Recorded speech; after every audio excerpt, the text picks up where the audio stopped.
We have Bruce Pon here today. He's a co-founder of BigchainDB. Start with my first question. Actually, at our blockchain conference, we were trying to do like a little warm-up, and we were handing out papers for little group works. And one of the questions was, how do you explain blockchain technology for somebody who's not there yet? Like, sure. For like the normal person out there on the street.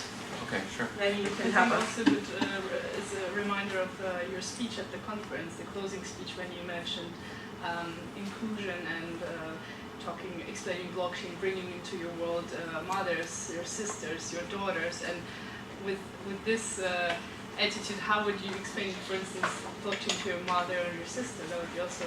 Sure. Probably they already know about it. Yeah. No, actually, no. No? How many, just a show of hands, how many of you are somewhat familiar with blockchain in this room? Yeah. So most everybody's kind of heard of it. Okay, good. The way I brought in a storyteller last week into our office because one of the challenges is telling the story of blockchain. The narrative of blockchain isn't particularly engaging right now. People hear that it can change the world, but between changing the world and what it means to you as a person, there's a big gap. And so the way that I explained it to the storyteller was, imagine if you had a room where you put everything of value in your life. Your pictures, your money, your personal information, your genetic information, everything about the things that you use and your objects, the information about those things you put into that room. And then when you want to use a service, like Facebook, they would come in and take some of that information with them in a box, and then they put it in their room. And then you want to use Twitter, and they come and take a bit of that information, put it into a box, and then put it into their room.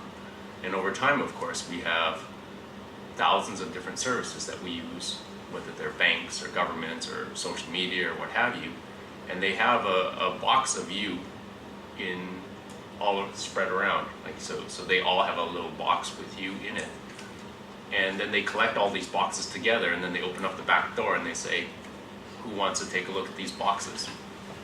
And then they sell that. They sell access to this, and you, of course, don't know what's happening to your information. You don't know what's happening to the things that you value, and you can't truly control it. And what blockchain allows is for you to keep all your stuff in that one room, and then the blockchain is this technology that is very technical, very complicated, but what you need to know as a person is just that whoever wants, if you want to use Facebook in the future, you don't need to give them that box. What you do is you give them access so they can look into that box to give you that service, but you always keep the stuff in that room. And that's what blockchain allows. And that goes for people, that goes for companies, and that goes for even objects like IoT devices. That the device or you or the organization completely controls what you value, whether it's information or money or anything else. And that's kind of what blockchain allows as the most kind of simplest way that I can think of.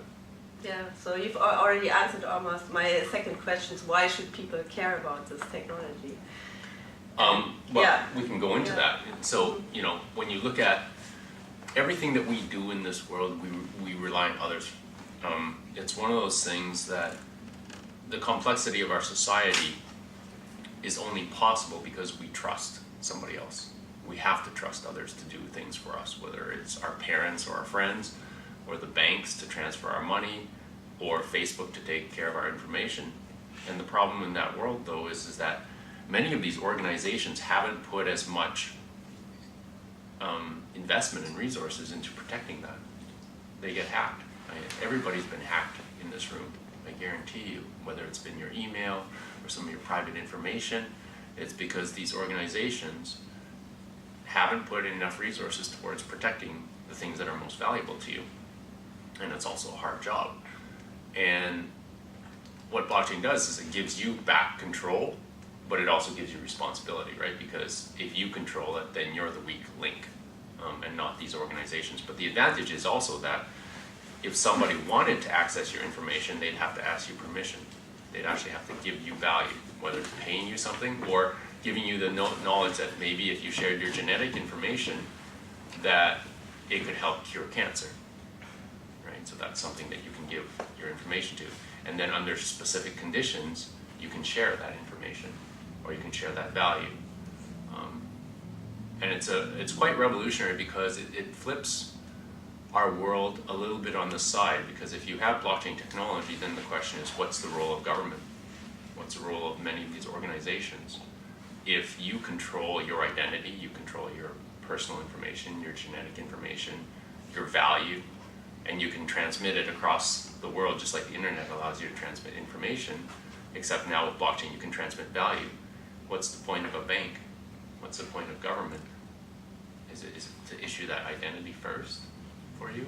What's a bank going to be doing? They're not going to be custodians of your money anymore, or maybe they do that, but in a different way. Yeah, and I think this also has to do something like artificial intelligence is becoming more important, and like if we have all the data centralized, like we talked about this last week at the conference, like we have these big companies that are owning all the data, so they probably also are able to like feed their AI algorithms and come up with better ones. Or yeah, can you maybe elaborate on this? Yeah. topic? Yeah. So we all have a sense that our data is valuable. We just don't really know. We know that people are selling our data. We know that people are banks. They take our money that we put in there and then they reloan it up to 20 times the amount that you put in there. And we live in a digital world where you have a certain amount on your bank account, and you just every time you go to the bank machine, it gives you money, so you trust in it. And that's actually a world where people use that trust in order to either sell more things, get more profit, or run their stuff. And one of the things that's converging with blockchain, these are two general purpose technologies. These are two technologies that are extremely powerful.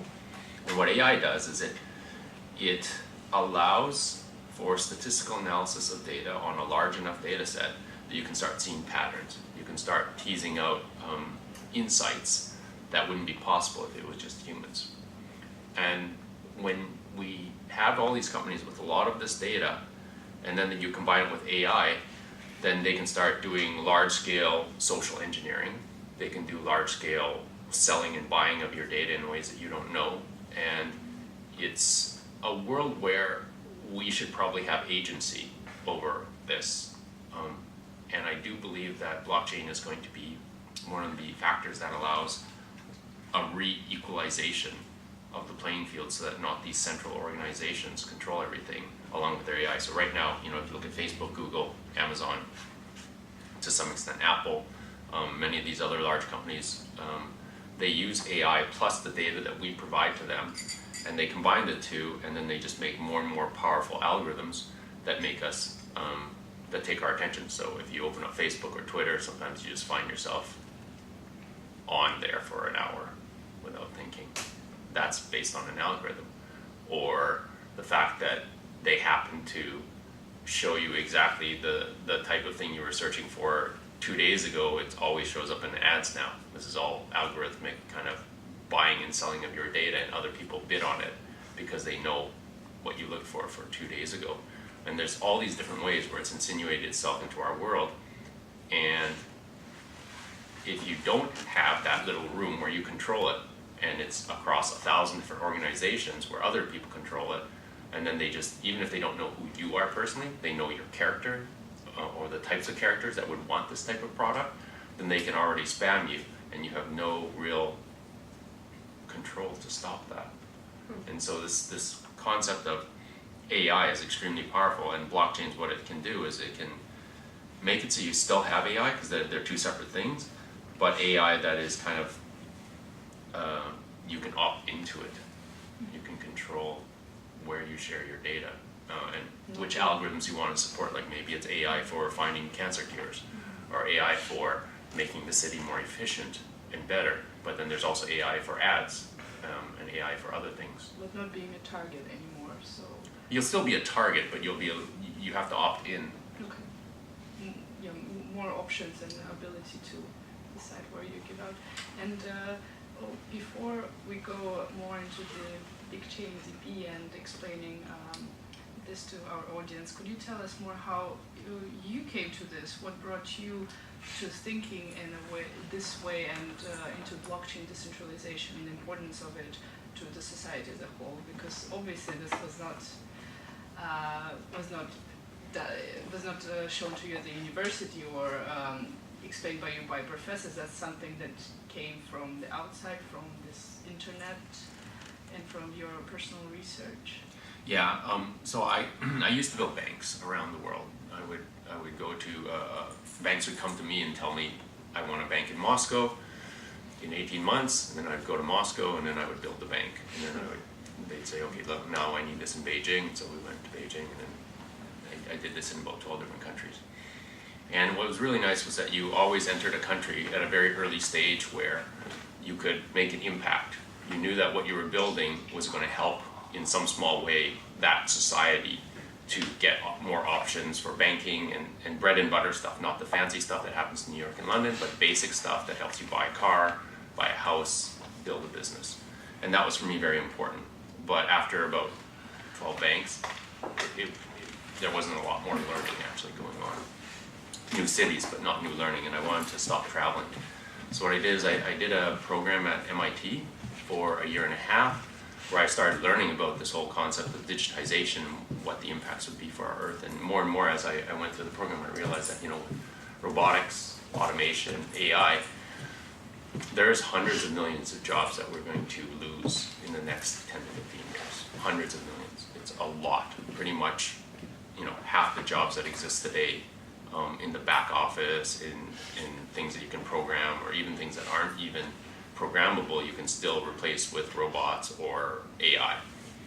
And that got me thinking about why, or what is it that we can do as humanity?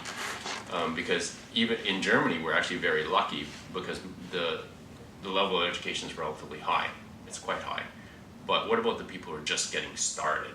I mean, how do you give people hope when typically the bottom rungs of the ladder is like textiles? We all talk about sweatshops and stuff, but that is actually a first rung. And then from there they go into like basic manufacturing, and then they go higher and higher up, where you see in China currently.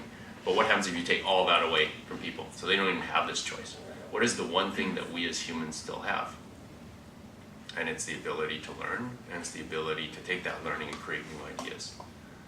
And after I finished MIT, I realized that, and I was just saying, okay, well, I want to stop traveling so much. I want to stop building banks. I want to do something else. And then I met with Masha and Trent, my two other co-founders, and they said, we have this interesting idea where we want to put a price on digital art. So Masha worked at the Louvre. She was a curator there.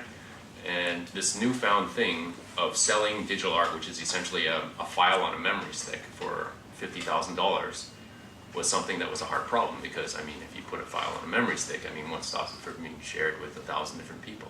It gets out. There's no way you can keep it in.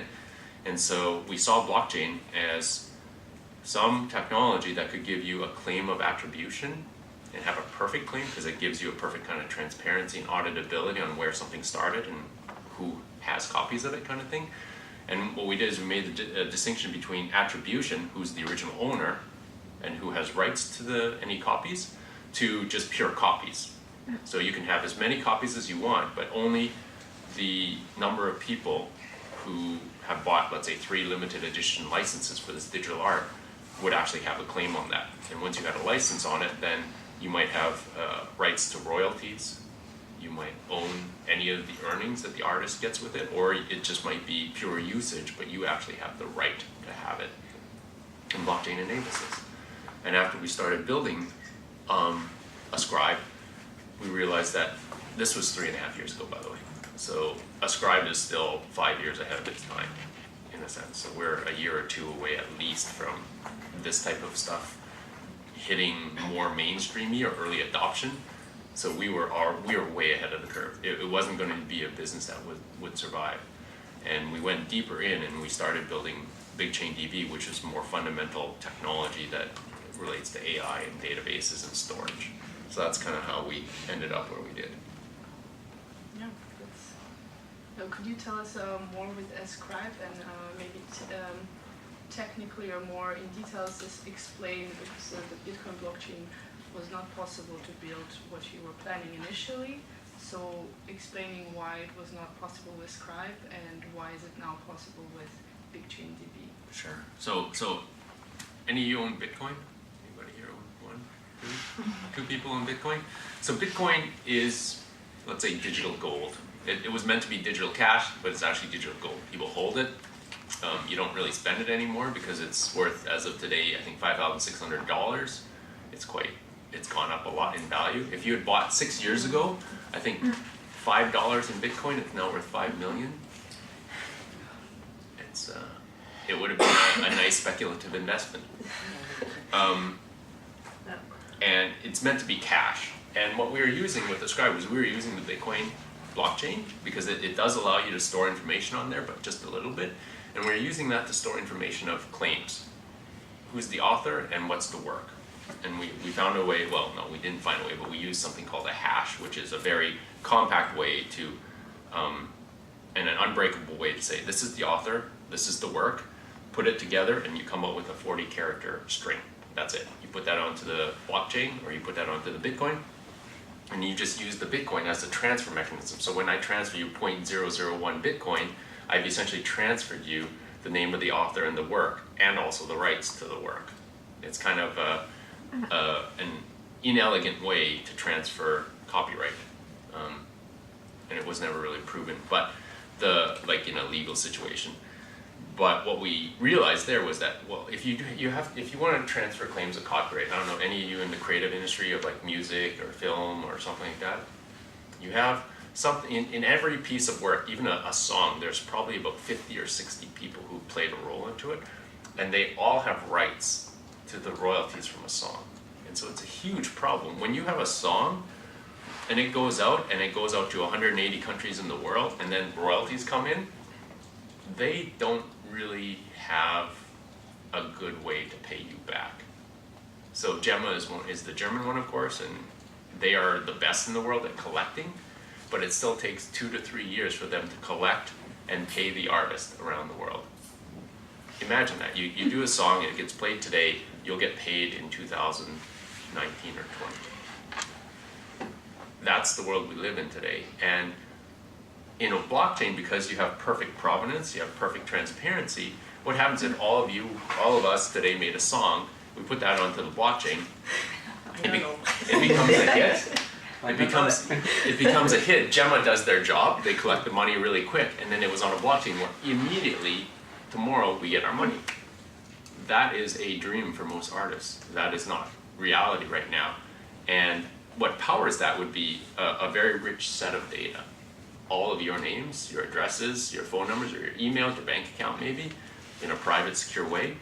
The proportion that we all share, and the provenance of where it's been distributed. And then once the money comes in, it'll be very clear, just distribute the money back. And so BigchainDB is essentially a solution to the problem that we had with Bitcoin, which was you could only store one string on there.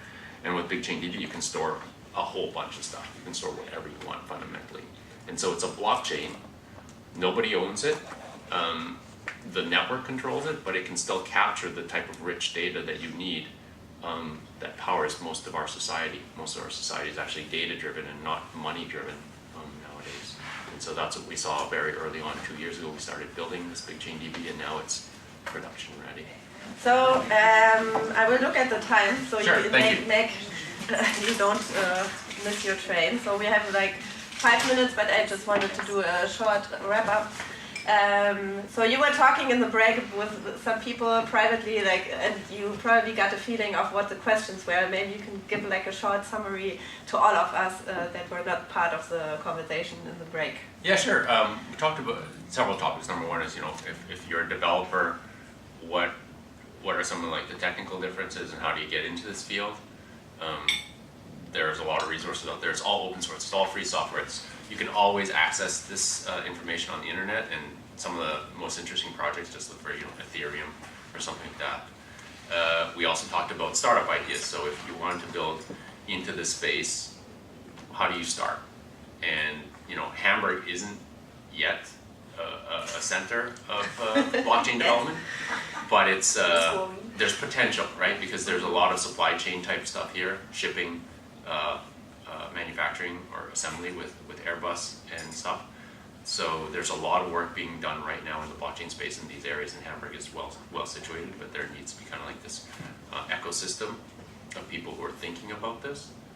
And then we talked a little bit about ICOs, so what that means. So ICOs are just a fantastic way to form companies, to raise capital around the globe and really level the playing field and make it accessible for people to invest in ideas from around the world, and it's not centered in Silicon Valley. So one of the problems with the first internet boom was that most of the innovation happened in Silicon Valley, and most of the profits and the value was accrued in Silicon Valley. And what an ICO does is it makes it so that if you have a great idea and you're based out of India or in Africa or South America, you can still float this idea and see if the community will support you on it.